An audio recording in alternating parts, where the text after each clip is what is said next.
Hi friends, ఈ video చూసే ముందు మా ఛానల్ని సబ్స్క్రైబ్ చేయడం మర్చిపోకండి. శివ అన్న పదానికి మంగళకరం, శుభప్రదం అని అర్థం. కైలాసనాథుడైన ఆ పరమేశ్వరుడు మహాశివరాత్రి నాడు లింగంగా ఆవిర్భవించిన రోజునే మహాశివరాత్రిగా పరిగణించబడుతుంది. అయితే యావత్ సృష్టిని నడిపించే ఆ శంభుడి అనుగ్రహం పొందాలంటే ఏమి చేయాలో ఇప్పుడు చూద్దాం. కలియుగ దేవుడు శ్రీనివాసుడికే అప్పు ఇప్పించిన మహాశివుడు ఐశ్వర్యకారకుడు. అలాగే మహాశివుడిని పూజిస్తే సకల దారిద్రాలు పోయి ఐశ్వర్యవంతులం అవుతాము. దారిద్రము మరియు ఆర్థిక సమస్యలు పోవాలంటే ఈ రకంగా పూజించాలి.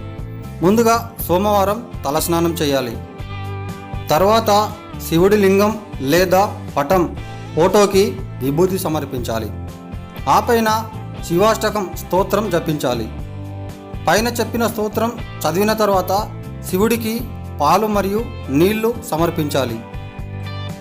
మీ ఇంట్లో కనుక శివలింగం ఉంటే కొద్దిగా పాలు, కొద్దిగా నీళ్లతో రోజు అభిషేకం చేసి ఆ తర్వాత అది ప్రసాదంగా మీరు తీసుకుని తర్వాత కుటుంబానికి తీర్థంగా ఇవ్వాలి.